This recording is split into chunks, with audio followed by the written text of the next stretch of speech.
Insulina é o hormônio mais anabólico do corpo, e ter uma sensibilidade ruim a ela pode estar destruindo os seus resultados, os seus ganhos e a sua saúde.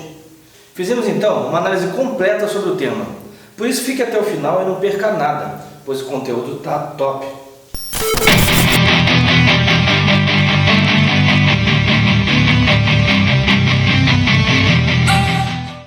Primeiramente, o que é sensibilidade à insulina?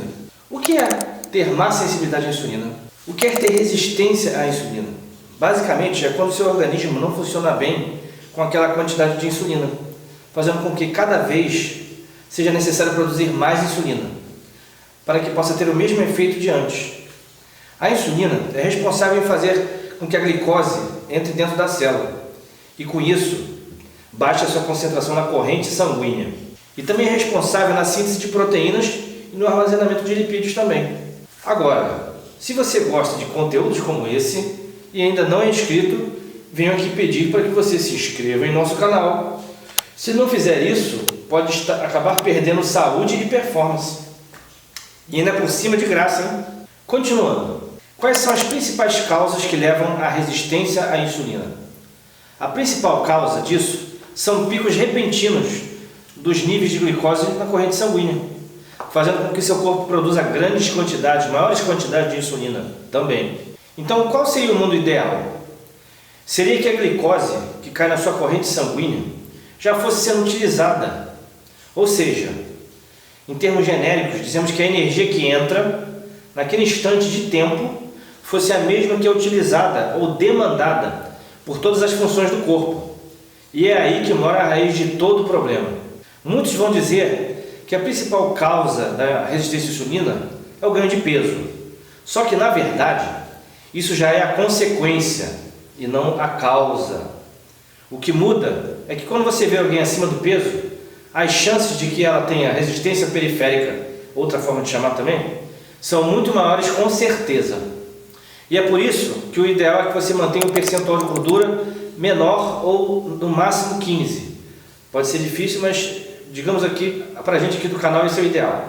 Agora, se apenas o ganho de peso fosse o fator principal, não ia existir também pessoas diabéticas que são magras, né? Pense nisso. Síndrome metabólica, resistência insulínica, resistência periférica à insulina são outras formas também de chamar. Também existe uma resistência periférica que está relacionada aos vasos sanguíneos, ao endotélio. Isso não é o foco do nosso vídeo, mas esse tipo de resistência tem a ver com a elasticidade dos vasos, nas paredes dos vasos, né? Está mais relacionada à pressão sanguínea, que é outro fator também que acaba acontecendo muitas vezes quando você já tem a diabetes, vem junto com ela, a pressão alta. Então, continuando a nossa análise, mas de onde vem essa glicose que entra na corrente sanguínea? Bom, ela vem a partir da absorção das paredes do intestino, de tudo que a gente come. Ali só passam coisas pequenas, como ácidos graxos, aminoácidos e glicose, que é o carboidrato já quebrado na sua menor parte. Visto isso, então o que faria ter um aumento repentino de glicose no sangue? Pela lógica, é quando você tem um alimento que é digerido, que é quebrado e absorvido muito rapidamente, fazendo com que entre um fluxo muito grande de glicose na corrente sanguínea. Então, quais são os fatores que influenciam nisso? A carga glicêmica, que tem a ver com as quantidades, ou seja, quanto maior a quantidade daquilo que você come, você terá maior carga, uma quantidade maior, né? Se você, por exemplo, ingerir açúcar puro, por exemplo, que tem uma digestão muito simples, né? Isso vai virar glicose muito rápido, né? Então, outro fator é a rapidez, né? E quanto maior a quantidade também, maior ainda será esse pico. Então, o segredo é você tentar manter o mais estável possível a glicemia no sangue, capite? Então, é o que você come e como você come. Como assim, Marco? Por exemplo, se você comer arroz branco puro, isso vai ser quebrado e absorvido de uma forma, né? Pela digestão. Agora, se você comer ele junto de vegetais, por exemplo, salada, e uma proteína, como frango, por exemplo, aí a quebra e a absorção dos nutrientes fica muito mais lenta. Os vegetais são ricos em fibras, por isso a quebra é mais lenta. Fibras, então, são fundamentais aí. A proteína junto dessa refeição, e até mesmo na ordem em que você come, por exemplo, se você comer a salada e a proteína antes de comer o carbo, por exemplo, já pode fazer uma diferença muito grande aí também, sabia disso? Outro ponto importante é que as fontes de carbo, cada uma tem uma quebra com uma velocidade diferente. A batata doce, por exemplo, tem uma quebra muito mais lenta. Mas você deve considerar a refeição como um todo, como a gente já falou aí. A não ser que você coma, por exemplo, batata pura, né? Agora eu nem preciso mencionar os doces, né? Imagina os estragos que eles não fazem. As calorias são um fator que pesam também, pois quanto maior a densidade calórica, normalmente também será maior a carga glicêmica do que for de carboidrato aí, por exemplo, né? Aí até aqui a gente falou tudo que entra no organismo, né? Agora vamos falar do que sai. Vamos falar do que sai. Agora estamos falando do que você gasta de energia. Por exemplo, se você trabalha sentado o dia todo, já uma outra pessoa que trabalha mais ativamente, como por exemplo um carteiro, o dia inteiro, andando para lá fazendo entregas, uma delas vai gastar muito mais energia do que a outra, né? Daí você já se toca nisso também. O que você acha que acontece, por exemplo, se você não gerar demanda para essa energia do que você come, né? Pois é. Mais uma coisa aí. A quantidade de músculos também é fator determinante nessa demanda, sabia disso? Pois mesmo em repouso, vai consumir mais energia também, é tecido vivo. E fora o fato de que músculos armazenam também grandes quantidades de glicogênio, que vem da onde? Da glicose, né? A musculação, por exemplo, então irá te beneficiar de duas formas aí. O aumento da massa magra vai melhorar essa captação e a utilização da glicose, ou seja, diretamente aumenta a sensibilidade à insulina. O exercício em si também já propicia um gasto calórico, né? Um gasto de energia maior. O exercício aeróbico também é um requisito excelente aí, pois ele é um dos que faz aumentar também a sua sensibilidade à insulina, principalmente quando é feito em jejum, separado, por exemplo, do treino da musculação. Tem um efeito fantástico. Uma simples caminhada que você faça já vai fazer isso. Agora vamos falar um pouco a respeito da performance na musculação. Bem, o carboidrato ele é vital na construção dos músculos, mas nunca comece, por exemplo, a fazer um bulking ou uma dieta para ganho de massa se você estiver com uma má sensibilidade à insulina, ou também um percentual de gordura alto, por exemplo. Se estiver, o ideal é que você faça primeiro dieta de emagrecimento, para reduzir primeiramente esse percentual de gordura. Os exames de sangue também vão te ajudar muito a trazer a informação de como está a sua sensibilidade à insulina. Os exames que você deve fazer é Romair, né, glicemia em jejum e hemoglobina glicada. Exames periódicos são essenciais, como a gente sempre fala aqui, né, tanto na saúde como na performance. Veja isso com o seu médico, certo? A insulina é o hormônio mais anabólico do corpo, como a gente já falou, né? E é por isso que em dietas de bulking a proporção de carboidrato, né, do macrocarbo na dieta é muito maior, entendeu agora? O glicogênio muscular também provém dos carboidratos, e eles são um dos grandes fatores, né, da força, da energia e resistência nos treinos. Ou seja, para ficar grande, o primeiro passo é você melhorar a sensibilidade à insulina. É essencial, entendeu? Então, já viu que se você tirar ou zerar o carbo, por exemplo, o seu rendimento e a força nos treinos vão cair juntos também. Por isso que para quem deseja máxima performance na musculação, a dieta low carb não é a mais recomendada.